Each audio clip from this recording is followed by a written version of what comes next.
מודל לתמורה דמוגרפית. הנחיות כלליות. לפניכם מצגת מגובבת בנושא הנלמד. המצגת משמשת רקע לשיעור בנושא. ניתן לעצור את המצגת בכל שלב, לחזור ולצפות שוב. צפו במצגת בקצב שלכם. כאשר תראו את סמל האיש והעיפרון בפינה השמאלית למעלה, עליכם לסכם את עיקרי הדברים במחברת הכיתה. המודל שאציג מתבסס על מדדי פיתוח דמוגרפיים. מדדים אלה מצביעים על תהליכי גידול האוכלוסייה ועל השינויים בהרכב האוכלוסייה. המדדים מושפעים מתהליכים תרבותיים, חברתיים וכלכליים במדינה. המדד הראשון הוא שיעור הילודה, מספר הנולדים בשנה לכל 1,000 נפש. שיעורי הילודה מושפעים מגורמים תרבותיים, חברתיים ופוליטיים, דת ותרבות במקום, רמת השכלה, תכנון המשפחה, מעמד הילדים במשפחה, השכלת נשים, מעמד האישה וגיל נישואין. כל הגורמים משתנים ממקום למקום. המדד השני, מדד שיעור התמותה. המוות הוא בלתי נמנע, אבל הסיבה לתמותה משתנות ותלויות בגורמים שונים. רמת רפואה ותנאי תברואה, רעב ומחלות, מלחמה ואסונות טבע. המדד השלישי, הריבוי הטבעי. זהו ההפרש בין מספר הנולדים לבין מספר הנפטרים.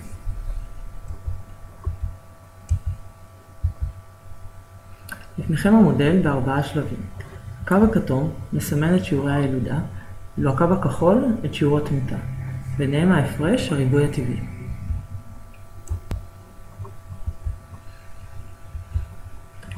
בשלב ראשון של המודל, גם שיעורי הילודה וגם שיעורי התמותה גבוהים, ולכן הריבוי הטבעי נמוך. בשלב זה, שירותי הרפואה, התברואה והחינוך מוגבלים, נשים יולדות ילדים רבים מתוך אמונה דתית ותפיסה חברתית.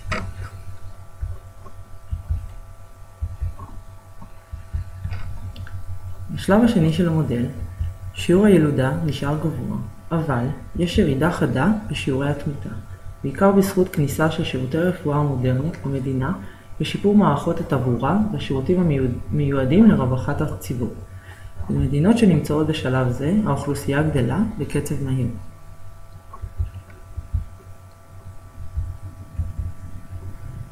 בשלב השלישי, שיעורי התמותה ממשיכים לרדת, אך גם השיעור הילודה מתחיל לרדת. הירידה בשיעור הילודה נובע מעלייה במעמד האישה, רמת ההשכלה ומדיניות תכנון המשפחה. הירידה בשיעורי הילודה היא איטית ותלויה בשינוי הרגלים ומנהגים חברתיים. בזמן שכל חברה רוצה להוריד את שיעורי התמותה, לא בכל חברה יש רצון ומוטיבציה להוריד את שיעורי הילודה.